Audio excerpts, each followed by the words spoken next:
Hello and welcome to Concert Pipeline. I'm Steve Jones. Today on the program, we have a cool band, a really fun band, actually. We had a really great conversation. It's a band called Birdtalker. And I was really digging their music leading up to the interview, also listening in preparation for it. So really excited to have them on. I want to thank everybody who has subscribed to the program on YouTube recently, or liked us on Instagram, reached out in any way. You can check us out on YouTube at Concert Pipeline if you're listening on Apple Podcasts or Stitcher. But thank you to all of the new YouTube subscribers. Bottle Rock has been a big success for Concert Pipeline. We were there in a number of some of the memorable moments at Bottle Rock, and we have some pretty awesome footage from the festival. A lot of it around Dave Grohl.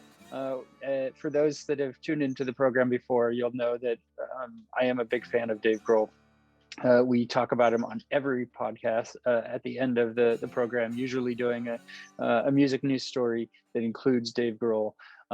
So, I mean, he just always has something amazing going on and is doing something awesome.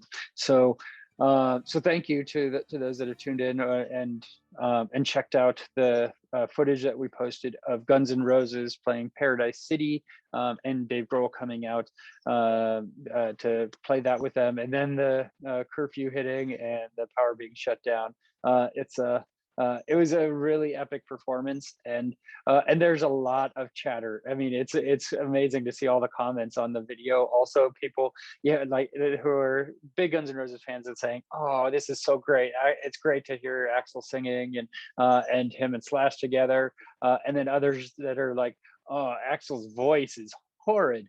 It's horrible. This is a garbage. I should have hung up the towel years ago," and what have you. And whatever side you may lean on, I will just say that I don't disagree about the quality of Axl Rose's voice at this stage in the game. I mean, there's only so long you can maintain that level of tone and what it does to your vocal cords. But I will tell you, stage presence wise and dynamic between the band was incredible that evening. To see Axl and Slash together, and I mentioned this on one of the other podcasts, or programs that we did. But I know I'm a little late to the game. I didn't see Guns N' Roses at any point in the past couple of years since they reunited, but this was the first time, and I was right there. I was very close, and it was an incredible performance. And then just them bringing out Pink was cool for a couple seconds.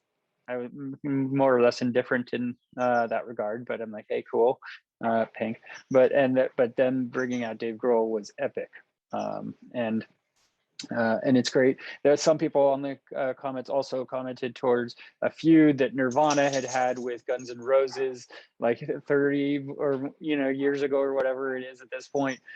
Ridiculous. So it's like, come on, people move on, and people you can get over things. So you should probably just move on yourself if that's kind of where you're standing. But again, really incredible festival.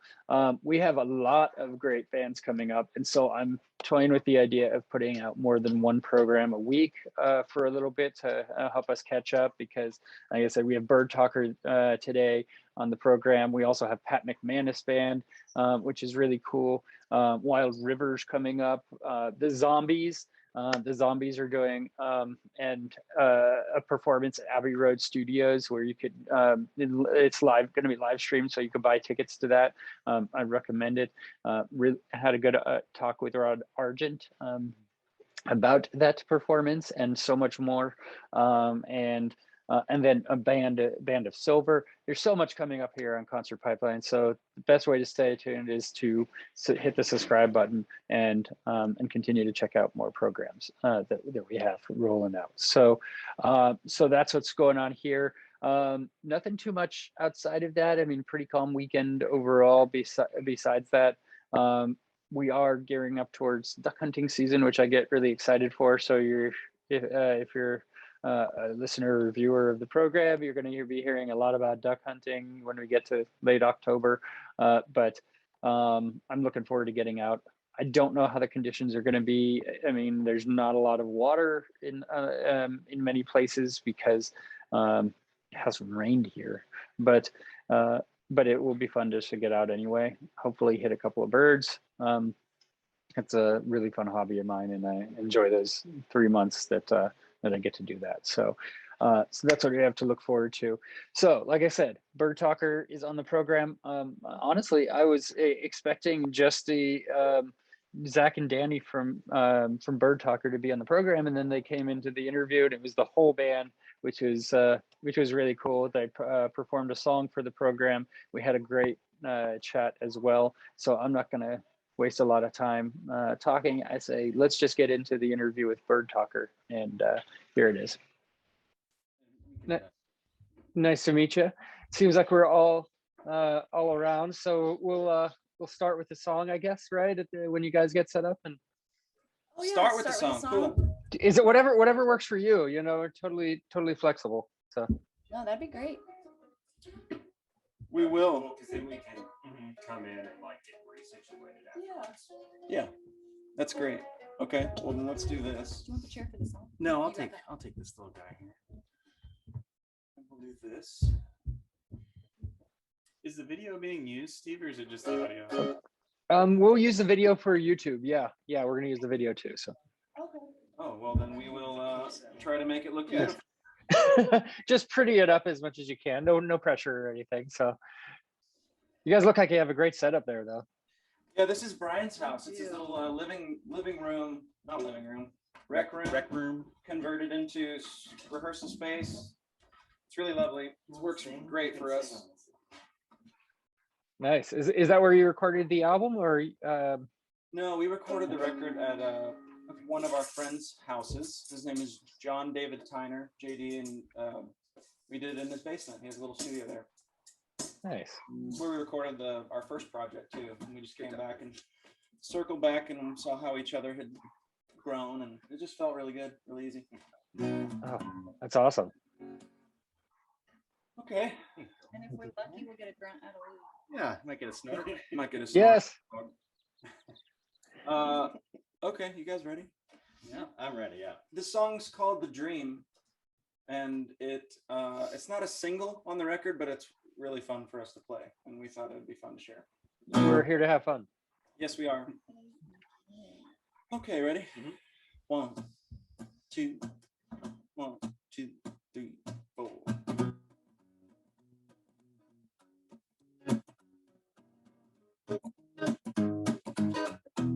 Just gonna go right. Open up, oh heart of mine. Could you feel it in the magic of the rain? You're thirsty in the middle of the stream. So have a drink and float your way on through the dream. Floating in the middle. Ain't no reason to fear. My God, carry on with your life. My God, ain't no reality to be torn from. You can never be far away from the love that you've been waiting on.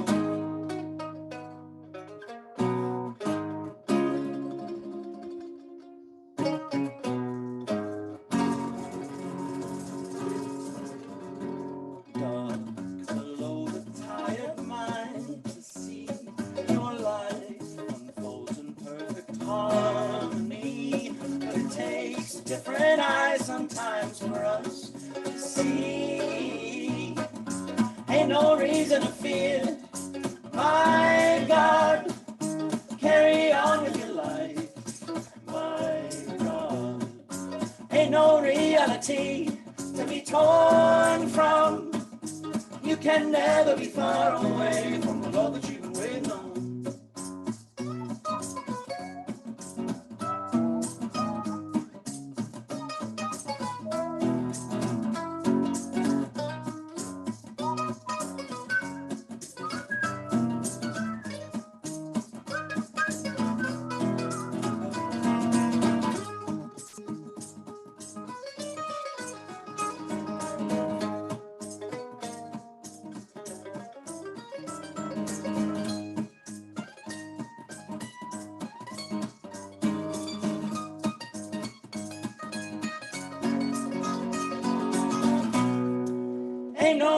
reason to fear. My God, carry on with your life.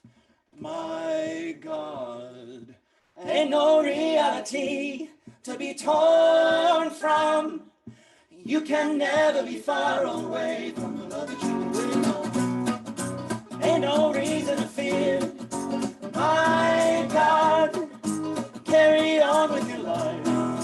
My God, ain't no reality to be torn from. You can never be far away from the love that you've been waiting on.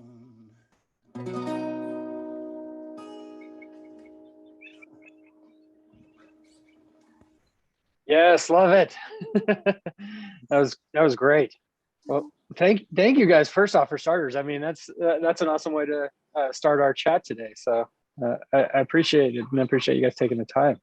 Lou, thanks for Yeah, thank wanting us you. to talk to you. Yes. So I'll kind of share a little bit of my voyage to your music for starters, and then we can get into some of the questions, information, and backstory, and all of that fun stuff. But you know, as I do these interviews, like I do as much research as I can on the band, and to really get to know them, listen to the music, check out whatever interviews I can. Didn't find a lot of interviews with you guys, but what I did find was your Pete Holmes interview from earlier in the year, and I listened to the whole thing on Tuesday, and I mean, there's a lot of depth there. So I'll touch on a couple things that I pulled out of that, but I mean, powerful music.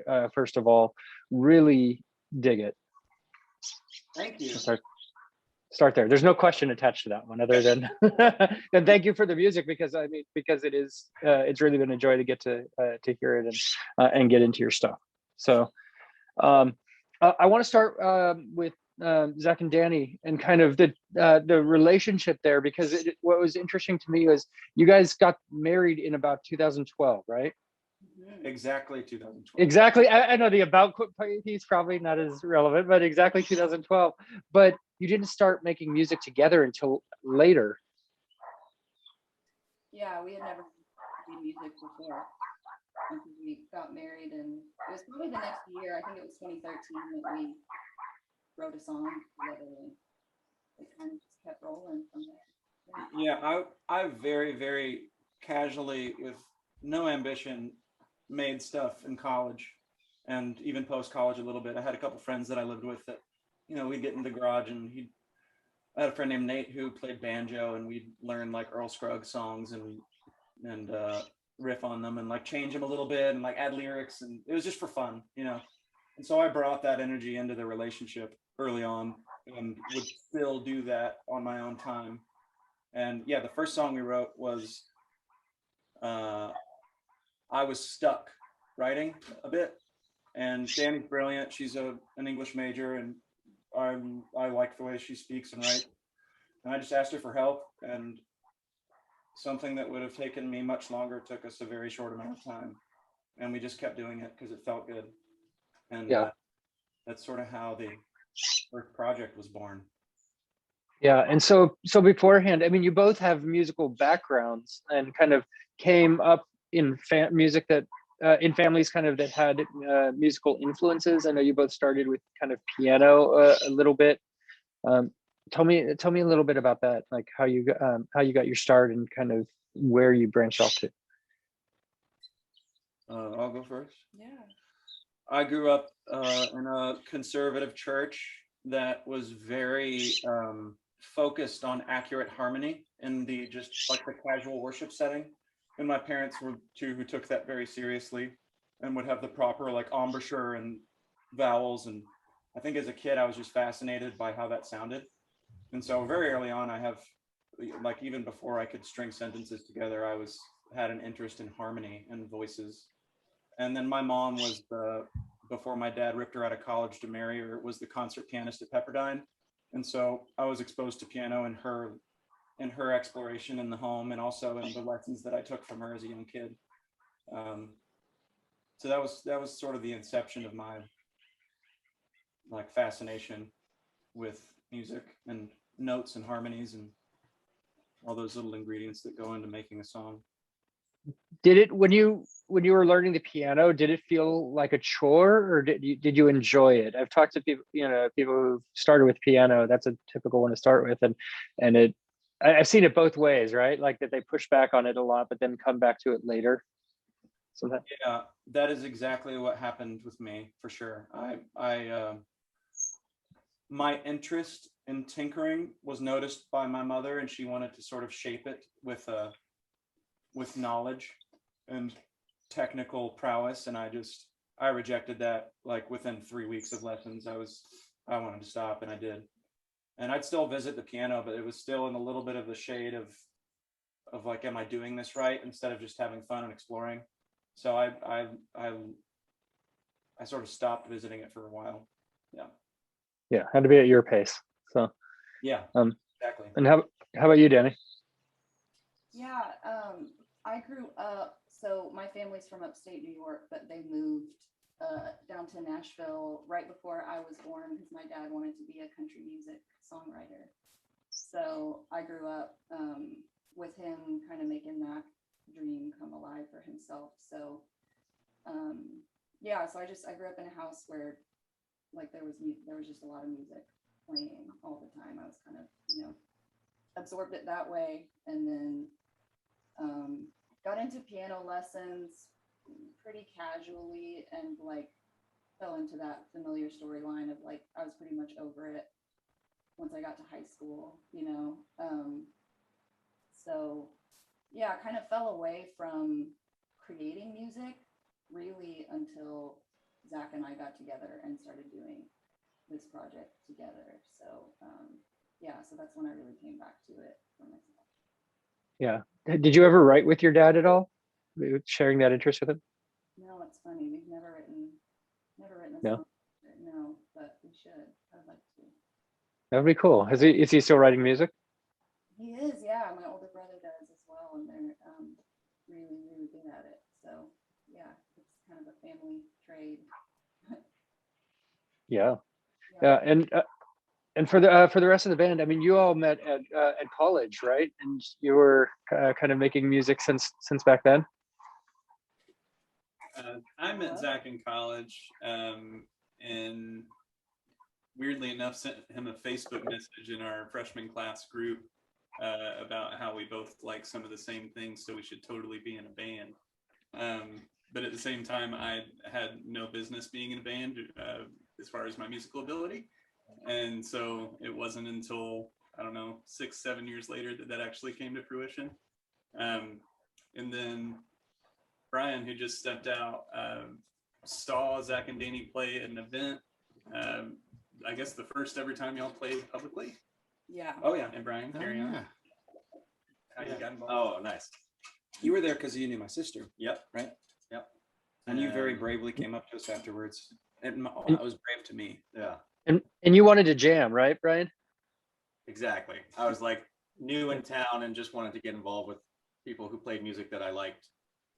I was looking for gigs, like paid gigs, but when I heard the concert and I saw the concert, I didn't care about that part of it and just thought I'd love to play music, and told him every instrument that I play. And Zach was like, oh, okay, we probably find one of those things will work. Quietly, I was like, what's jamming? I don't know what to jam.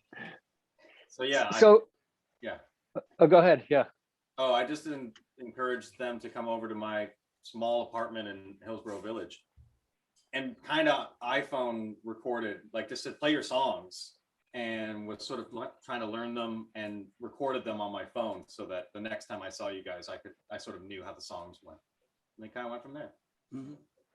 Yeah. How did you cope with the jamming, Zach? The what? The jamming, like that being put into that place, like when you were actually performing, right? You had to kind of move on, you know. I mean, even now, I consider myself a very moderate guitar player. I didn't have chops or dexterity and athleticism on the fretboard, and so jamming for me, what that word translated is make stuff up, like melodies and chord progressions on the fly, with all your knowledge. And I had a chord base of about 5 or 6 chords at that point, and so I just used those over and over again, and that was jamming for me, and still sort Yeah. of. I probably added a few more chords though. Do you find yourself doing more jamming now than that you're kind of more comfortable with it a little bit? Yes, I'm more comfortable with that situation, but Yeah. I usually I follow still typically what's happening in the room. Yeah. But Yeah. it's that's fine with me for now. Yeah. And you moved to Nashville like in high school, right? Like how was that transition for you? Like starting at a new school and kind of having to find your identity within all these other kids who had known each other forever? That was a strange and very transformative season for me, for sure. I mean, I moved here on my parents' whim.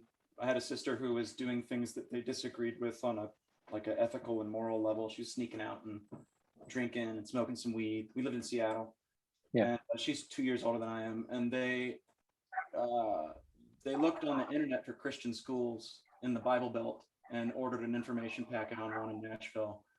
And we visited maybe like 4 months after we got the packet and the video, and then in less than a year we were all down here. We moved for the kids, from my parents' perspective, and that transition was strange, man. I remember my first memory is getting made fun of for saying the word both instead of both. I remember that, and other experiences similar to it. So it was sort of a cultural shift for sure, even just in dialect. And yeah, breaking into those social hierarchies of the high school was tough at first. I had a couple people reach out pretty early on, which made me feel very, they made me feel pretty safe, at least in those couple relationships. A guy named Grant Pollock and a guy named Robbie Coles. But yeah, the social hierarchy was pretty established. A lot of those kids had been there since they were in kindergarten or first grade. And so getting new friends took a lot of like offensive work for me, which I wasn't to. I was a pretty shy kid. Yeah. Yeah. And did you find yourself kind of trying to change the way you spoke to adapt to the new environment at all? Or did you just kind of stay true to just your upbringing? And I didn't like consciously have a strong affectation, like an accent. I didn't absorb an accent real fast. I think now it creeps out sometimes, but it's more of a natural progression than choosing to assimilate by pretending. If that, yeah, that makes sense to say. yeah. Yeah. Okay. And so tell me about as the band was forming and you guys were kind of getting your start. Nate Yeton had a really big impact to your band, right? Can you tell me a little bit about that? Yeah. How did that happen? We, on our own, were making music. We made the EP. I think it was the video for My Lover. The video for My Lover. Yeah, that's right. We posted a self-made video with a friend. I think Gavin shot it. No, Andy did. I think Andy did. Andy, the drummer that used to be in our band, shot it for us, and we posted it on Facebook and all the social media. And what's the shortest way to say this? Somebody that a mutual contact that we didn't know we shared. Somebody who went to high school with Nate in Salt Lake City.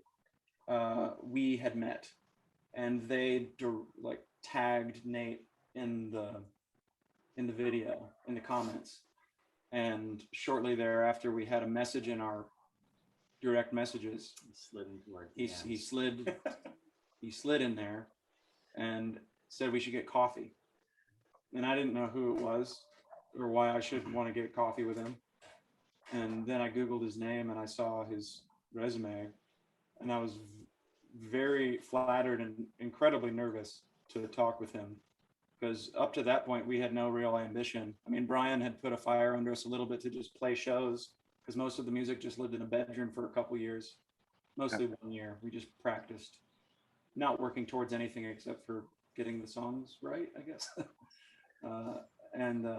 So yeah, we met with Nate, and he became our manager, long story short. And he facilitated relationships with some people who worked at the DSPs with Apple and Spotify, and introduced us to our distributor named Sean Fowler, who works at Tone Tree. We're not working with him for this project, but we did with the first one.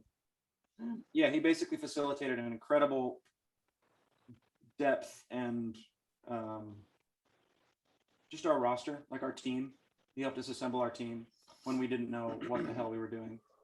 And it was invaluable. Yeah, his work with us was invaluable. Yeah. And so from that, like, Heavy rose from the ashes and became this like monstrous success for you guys, right? I mean, it's so like, what was that experience like for you guys to go from, from this band that you guys were just, getting started and getting to know, I mean, know the dynamic and everything, to having such success with a song that's resonated with millions of people? What was that like? What was that like? Just in 2 words, okay? Yeah. I could take a crack. Yeah, crack it. I think one of the strangest things, it's not entirely specific to our band, but I'm sure that it's happening more and more now than ever, is the dissociation from success when the measure of success is just a ticking number on a screen. Yeah. Because we haven't reached the point in playing live concerts where we're selling out theaters or anything like that, which will be nice, and hope we make it to that point. But so much of what we've seen and experienced as success has been digital and not very personal. And so I don't think, for me at least, it registered as being impactful until we started touring our first full-length record. And I noticed that people were engaged and they were real and they had stories and they had experiences, and the way that they connected with the songs is so much more interesting than seeing a stream count. And so while that like stream count has made it possible for us to do what we're doing, it's a strange experience to be separated from the tangible expression of how it's hitting people and how it's actually connecting, which is what we all love about music in the first place, is that connection. Yeah, I didn't even have a Spotify account when Heavy was put on it. Like, I didn't even use it. Yeah, to get one to see see what's going on, huh? Yeah, and I sort of had to be told that it was exciting what was happening. No, really, this is big. Yeah. Yeah, this is unusual what's happening to this song. Let's keep watching it. And so that excited me. Like, this is unusual. I'm unusual. This is good. But yeah, I totally validate what Jesse said. It was hard to relate to on an experiential level, other than my brain and like my biochemical reaction to the excitement I was being told I should experience. Yeah. I haven't seen those 70 million faces yet, but we'd love to. COVID's been a part of that, right? So, it'll be there after COVID, I'm sure. So, yeah. So, you had mentioned Andy, and I know he left the band back in March, and he was a lot of the reason that you got kind of started as well. Like you posted on Facebook about like how he asked you to play music in a stairwell, and up until that point, like that was a turning point for you, right? Yeah, I think in a lot of ways, it's nice to have somebody else outside of your own neurotic brain to like give you permission to do something that's good for you, and hold space for that. So Andy definitely provided that for me early on. It was like, you can fuck up and like still have fun. I was like, you can? I don't have to do it perfect. Coming from that religious background, that was a paradigm that I certainly was inside of. And so that was I'm, incredibly grateful for that early space that he offered me, and that excitement about just making stuff make sounds together. That was really special for me and important. Yeah. Yeah. I think a lot of the power of your music is, I mean, obviously the music, but the lyrics behind it as well. And I know, Danny, you mentioned you're an English major, so you have this kind of writing background that I think leverage itself to a lot of these powerful musics. But one thing that would interest me was and I got this from the Pete Holmes conversation, was you talked about sarcasm in music. How does that play a part for you? How do you leverage that in? Oh God, sarcasm's a coping mechanism for sure. So I think it kind of just comes out in what I write, because I mean, as you can hear in the songs, like I've been processing like coming out of religion and just sort of trying to make sense of kind of big topics in my life, and that has been an overwhelming thing for me, because I think I'm a very feeling person and struggle with depression and all those things, and so I think sarcasm has always been like a little, kind of a defense mechanism to keep those trickier subjects at arm's length, and feel a little bit of power over. So yeah. Yeah. You, Danny, also mentioned, I mean, Towards the Sun, your song Towards the Sun is, about kind of needing to practice joy, laughing more, and tell people you love them. Can you tell me kind of your experience, that led to that song? Yeah. I'm trying to remember when I actually wrote that song, but It was at least a couple years ago. yeah, because it's been a couple years. But yeah, I mean, it's essentially when you go round and round with depression, I think I'm grateful that I got some moments of clarity, I think, where I was able to snap out of it. And a lot of that came from like people in my life and Zach and friends.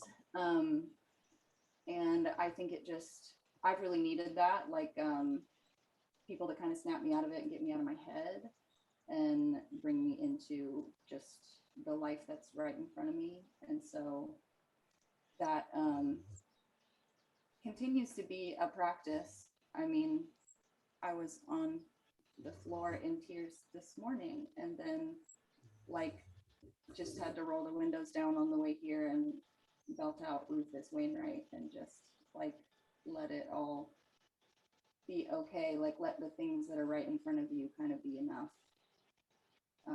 So I think that's kind of what that song's about. Yeah. Yeah. When your guys are playing live, do you go to a place where, tell me kind of the place you go to, because with music that's powerful and that personal, like, do you find yourself going back to those experiences that led up to writing those songs at all? No. Okay, easy.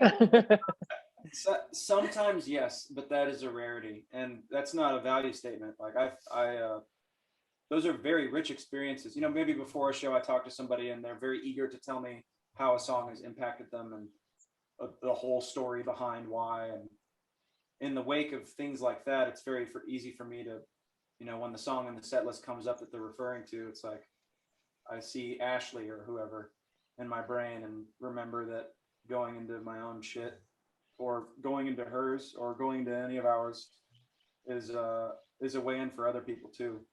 And but overall, I just have memorized the lyrics, and I spit them out because it's too much to feel every night. Yeah, that'd be way too It's emotionally too heavy. exhausting, I think. It's a lot, I'm gonna say. Every song. So yeah, I feel the same way. I kind of have to put a little bit of a wall up, and so just to be able to play the set.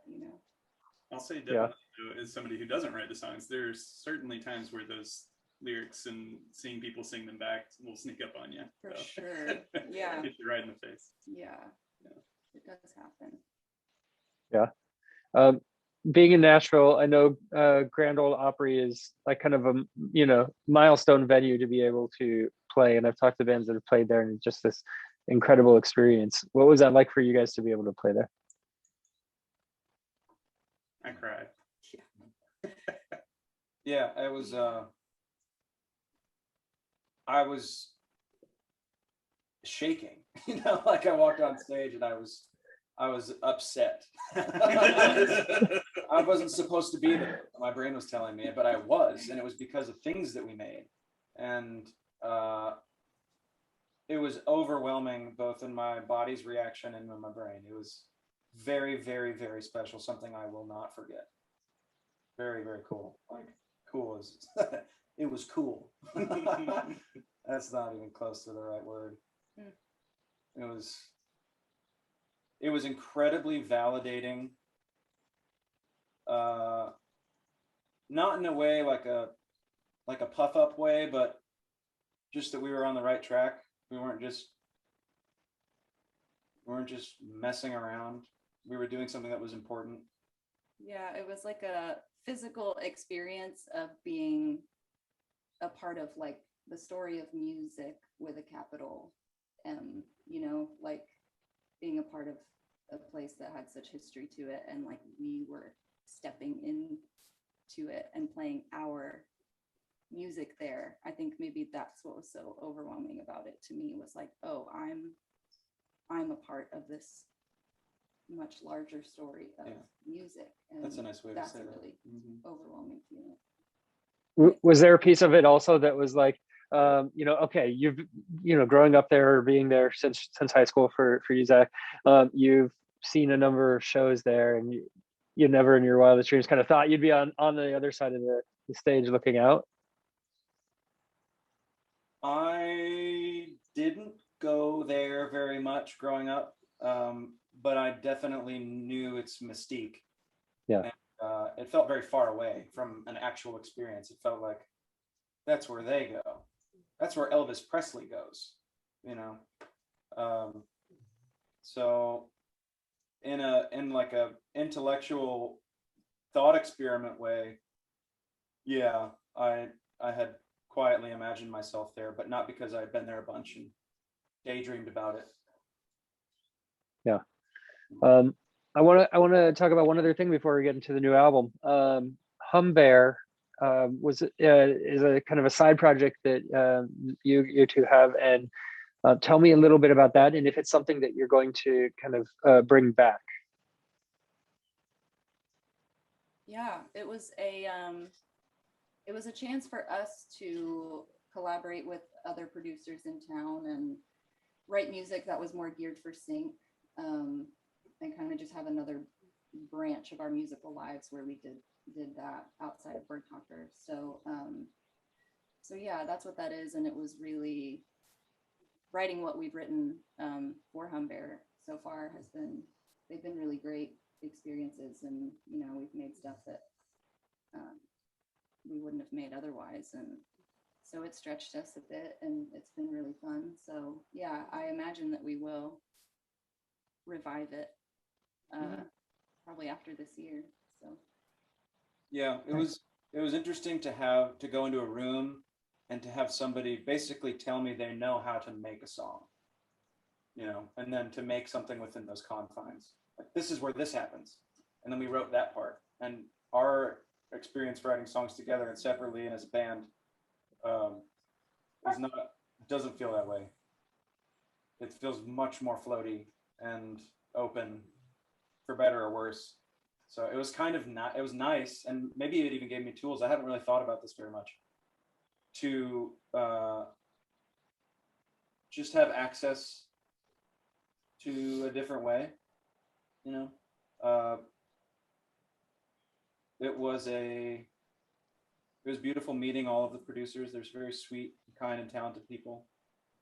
But yeah, none of the songs that we created, I think we went in to create them for maybe Birdtalker too. That was there. It was an option. But once the process started happening, it felt not correct. It felt better to partition Birdtalker and writing with the producers, and to still let the music live in the world. So that's why we created that fake band. Yeah. Well, that's cool. And so kind of transitioning into the new album, I think at one point you were going to call it Tides, but you ended up going self-titled. yeah. Yeah, Yeah, what kind of led you to just to go with the self-titled album for your second album? Somebody suggested it. Did you suggest it? Or you, Brian? Did Geraldine maybe? I don't know. We I might might went through a have. few You different maybe ideas. yeah. It wasn't a Especially very serious when decision. the album artwork, when you did the Yeah. first draft of Yeah. the album artwork, and it was a picture of us with that colored background. Mhm. To me, and it had the words on it. I think that's what my reaction was. Maybe this should just be Birdtalker, and it's a picture of us, Yeah, because none of our other artwork was a picture of us. right. Yeah. So it just felt like a reintroduction, or basically an actual introduction. That's right. The art direction was we had decided to make our picture the Mhm. front of the album for this And it had project. tides on it, and that didn't. So I think that's what happened. Yeah. Yeah. Yeah, we And I sort think of- Geraldine jumped right on it and said, Yeah. "Ooh, that's a good idea." So then there's a little momentum there. yeah, we sort of, it was very easy to convince ourselves it was a good idea. We sort Right. of stumbled upon it. Yeah. This collection of songs, certainly for me, at least, I'll speak for myself, is the most representative of where we are, like what our preferences are musically, and where our brains have been. And it just feels a little bit more exploratory and creative than what we've made before. And now is as good as time as any to introduce ourselves with the project we're most proud of as Birdtalker. Is how I think we all feel about it. Yeah. So let's talk about a couple of the songs from the album. Old Sob Story, that one, I think that's probably my favorite. It's so upbeat and listenable, and the feeling behind it. I think you said it's about getting out of your head, and kind of your process towards creating it. Like you started with scatting a bit. Tell me a little bit about how that song came about. It's a bit of a blur. That whole season, it was very concentrated with making a bunch of things. My routine was to wake up, make coffee, go into the studio, and start touching things. And whatever I touched that felt good that day, I'd follow. So yeah, I grabbed my guitar and strummed some hard chords and just started bumbling out of my mouth some melodies, and you sort of black out in that space. At least I do. When I don't. Maybe you don't. Maybe it's super precise for you if you do that. But for me, I don't make music actually, so I'm but I live vicariously through you. So yeah, it's a very difficult experience to describe, other than it feels like you go away a bit, and then after about 6 hours, you're left with something that, at least for me, feels kind of like it feels like magic. Feels like a spell was on me. Sometimes those spells cast out things that sound horrible after you listen to them the next day, and this one just happened to be fun. So it's vague, but that's about all I can remember about it. Yeah. sure. And so I mean, we mentioned Tides. That's kind of a relationship song about letting your partner be who they are, right? Danny, you wrote that one, right? So tell me a little bit about where you're at when you came to that point where you're like, okay, I'm able to put this into the song, and it comes out as Tides. Yeah, it's funny. Exhaustion. The writing process is often like the discovery process, or the yeah, a lot of times I write before I know how I feel about something, and then I kind of figure it out as I go. So that song, it's funny, we wrote My Lover pretty early on in our marriage, and it's become like a favorite wedding song for people and things like that, and I still love that song, and it's beautiful. But Zach and I just celebrated 9 years of marriage yesterday. Congratulations. Yeah, so things don't always feel the way they feel in the song My Lover. And yeah, that song was just God. My Lover? No, Tides. Tides. Kind of like laying everything out. It's almost like to write is like to get a map of what is going on inside of my head. So it's kind of just like laying out the relationship and then kind of trying to come to a conclusion about it. But the conclusion is just like, It's like a shoulder shrug. I guess this is it. I guess this is what we do. It's like, you can be this way, I can be this way. If all there is like in between doing stuff and doing stuff, then I guess I'm okay with it being that way. I guess I'm okay with the changes and allowing you to be who you are and me to be who I am. Yeah, it's like maybe we're doing it. Maybe we're doing it right. Yeah. Trying to chase love down somehow. Yeah. Yeah, it's funnier than it sounds to me. The song is.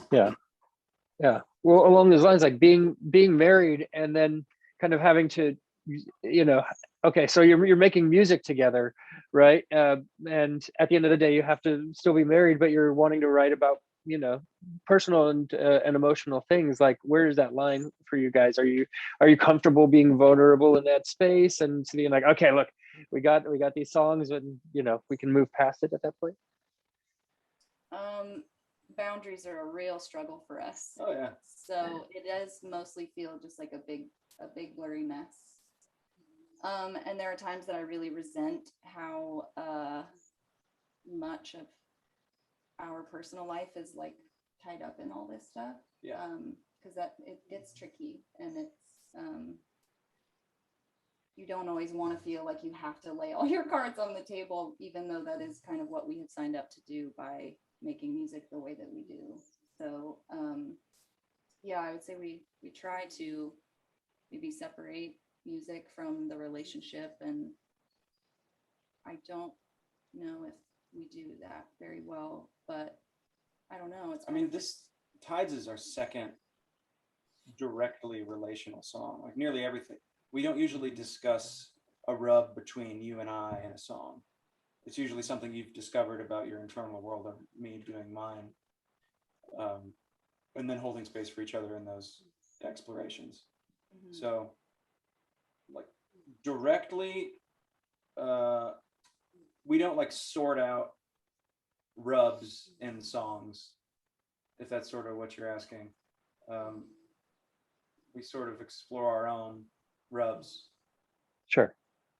And then talk about those things in a write or separately, not even relating to music, and then sometimes things come up. That doesn't make a lot of sense what I just said. It does, but because I get where you're going, right? Like you're it's not all about just a relationship. I mean, there's individual components that are brought together to make this thing work as well, right? Yeah, that's true. I think so. Yeah. And then Better Days, about being in a moment of breakdown. Can you tell me a little bit about that? Yeah. That was a pandemic song. I feel it.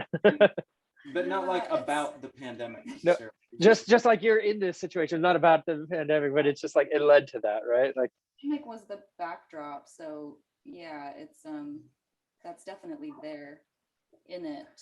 I but- wrote the music in the wake of my experience of the day in the country and the world I was in, with COVID being on my mind. The music was there for that reason, for sure. Mm. And then you swooped in with lyrics that were more about stripping away. I mean, I can let you talk about it, but it's relational, right? That's what I remember talking about with you. Yeah, it was funny. I really resisted kind of writing a big sweeping song about the times. So I wrote it about my own experience of what was kind of happening everywhere, which is shit falling apart. So I wrote it about that feeling in me and Zach's relationship, and because you go through periods like that where you have your relationship has a certain life, and then it kind of blows up at certain points, and then you put it back together and keep going. And so it was about one of those moments.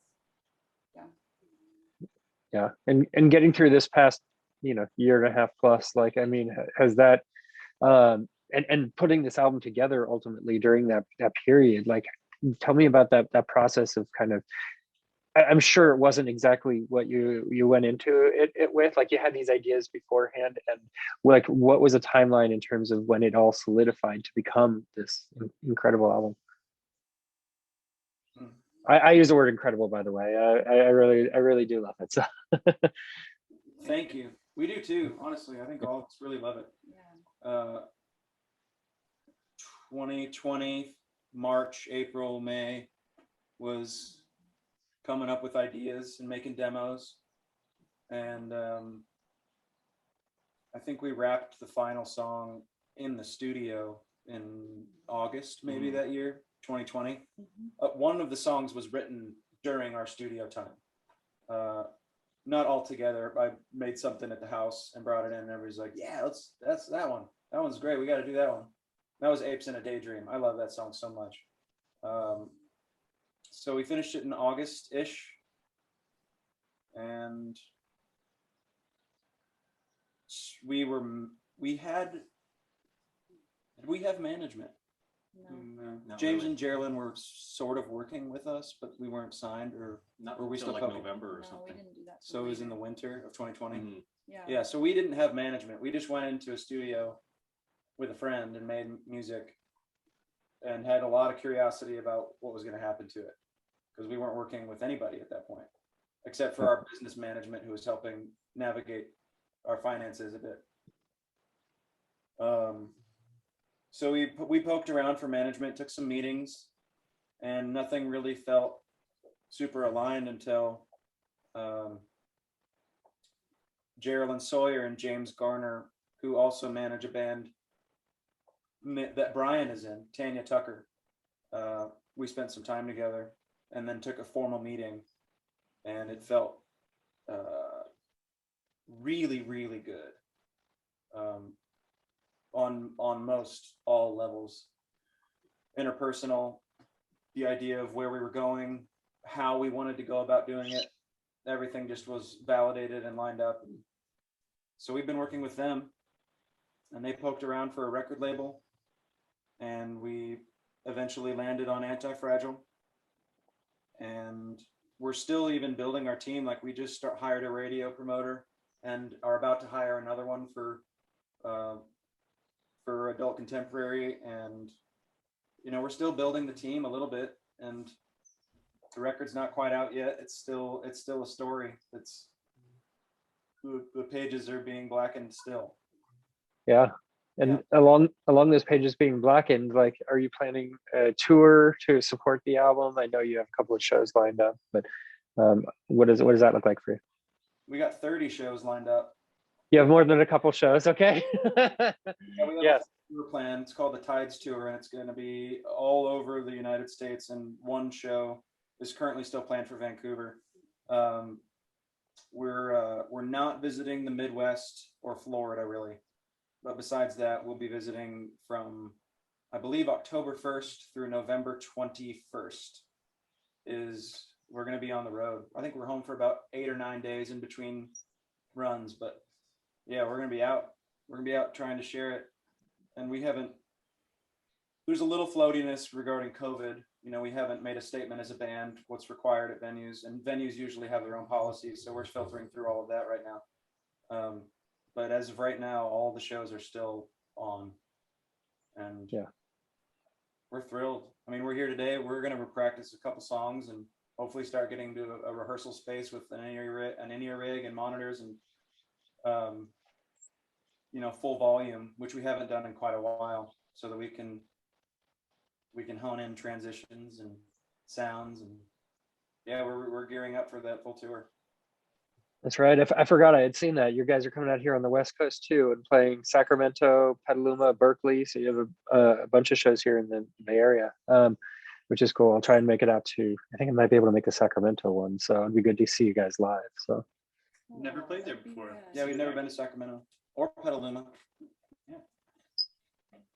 Yeah, come out. Send us a DM. Maybe we'll get you on the list. I'll hit you guys up. So very cool. Well, I want to thank you guys for taking the time today. I really appreciate it, and I hope the practice goes well. And and the tour as well ahead, you know, because it'll be amazing to see those songs live. I mean, and just the energy that you guys bring to the album. I mean, I can so picture it being amazing to perform live. So, and to see live as a fan. Thank you very much. Thank you. Yeah, we're And- excited. Thank you for your time too. Of course, of course. All right. Well, you guys have a great rest of your day then. Okay. See you, You man. too, All right, thanks. good to meet you. Yeah, All right. nice to meet you. Bye. See you in Sacramento. Yes.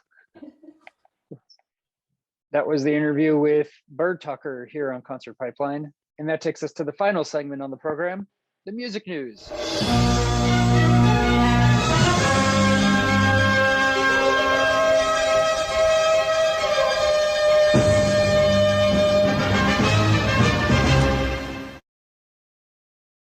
All right, I got just a couple stories today because I'm going to save some for the other program that we'll put out a little bit later this week. But first up is Bruce Dickinson from Iron Maiden. He insisted Iron Maiden's new album isn't a concept record. The iconic metal band typically have a thread running through their albums, but their 17th studio collection, Senjutsu, which dropped last week, is their first in almost 6 years, but any connections through this one weren't a conscious decision. So Bruce explained in an interview, other than the cover concept, the album is not a concept album. Any connections that people make are purely things that we happen to be feeling at the time, where we might have been in some kind of weird zeitgeist that we didn't even know we were in. The frontman noted that the band feel they've crafted a diverse album, which does a good job of taking fans on a journey through their musical evolution. He added, the new record is unleashed. We've actually got a couple of tunes on there, like Darkest Hour, which comes in around 7 minutes or something like that. Gotta love a good 7-minute metal song. You know, it takes you to where you want to be. No rush to complete the song in 3.5 minutes or what have you. You know, right? Just enjoy the music. There's a lot of intro and outro, which is effectively seagulls and waves washing up on the beach. Okay, so there's a lot of beach music here, huh? Okay, got it. Even the same for Writing on the Wall. That's a lot of shorter than the version on YouTube appears. There's a varied bunch of songs on the record, a trip through all the kinds of styles that the band has embraced over the last 40 years. Yes, Iron Maiden's been around for 40 years. It's crazy to think of that, right? So, the first single, Writing on the Wall, was an easy choice to be a fan's first real taste of the record once bassist Steve Harris made the suggestion. So, yeah, it's a little different than what they normally would tap into. All right, next story up is about Alanis Morissette. She's making statutory rape allegations in a new documentary. She alleged that she was raped multiple times at the beginning of her career. According to the Washington Post, the Canadian pop icon opens up about her experiences in a new HBO documentary. It took me years in therapy to even admit there had been any kind of victimization on my part. I would always say I was consenting, and then I'd be reminded, like, hey, you were 15, you're not consenting at 15, she said during an interview for the film. Now I'm like, oh yeah, they're all pedophiles. It's a statutory rape. It's all. The singer did not reveal the identities of her alleged abusers, but noted that she had told people about the incident at the time. I did tell a few people, and it kind of fell on deaf ears. It would usually be a stand-up, walk out of the room moment. She continued, this is not the first time the Jagged Little Pill hitmakers brought attention to sexual assault in the music industry. Last year, she claimed in an interview with the Sunday Times that assault is common for women in the industry. Almost every woman in the music industry has been assaulted, harassed, raped. It's ubiquitous, more in music, even than in film, she said. All right, and for those that are interested, Alanis Morissette is on tour right now. I think she already had her Bay Area show, because I don't see it listed here right now. No, she's early October, she's going to hit the Hollywood Bowl. Before that, she'll hit Vegas, a couple of dates at Vegas as well. So I think that's a Jagged Little Pill 20th anniversary tour or something along those lines. All right. So let's end with a story about Foo Fighters, of course. They felt pretty good to win the Global Icon VMA. And that was at the Video Music Awards on Sunday. The Walk Hitmakers were introduced to the stage at Brooklyn's Barclays Center by Billie Eilish, who hailed them as heroes and legends before they performed their hits Learn to Fly, Shame, Shame, and Everlong. They actually did this melody. I was watching it early this morning when I couldn't sleep. Different story there, but they played this like combination of all of their songs, reduced them, and it was pretty cool. And then took to the podium to accept the accolade. Joined on stage by bandmates Nate Mendel, Pat Smear, Taylor Hawkins, Chris Shiflett, and Remy Jaffe. Frontman Dave Grohl said, "Thank you very much, ladies and gentlemen, for having us here tonight. It's quite an award to receive. We've been a band for 26 years, so it feels pretty good." After a list of thank yous, which included all of the people at MTV, past and present, Dave quipped, "Thank you very much for the award. We'll see you in 26 years. What's not mentioned is he did actually thank some people by name, including Matt Pinfield, who was a big part of MTV. He had the show 60 Minutes on MTV, and we had him on Concert Pipeline earlier in the year, actually, when one of the bands that he produced, January Jane, was on the program. So that was pretty cool. All right, so that is the story of Foo Fighters and winning the Icon Award. That is our show for today. Next time on the program, the Pat McManus Band will likely be our guest, and really enjoyed a conversation with Pat McManus. It was an audio conversation because he's in Ireland and there wasn't a lot of great service. So we did it over the phone. So that'll be a podcast only episode. But remember to subscribe on YouTube if you haven't already, and check out all of our cool videos from Bottle Rock as well. So for all of us here at Concert Pipeline, I'm Steve Jones. We'll catch you next time.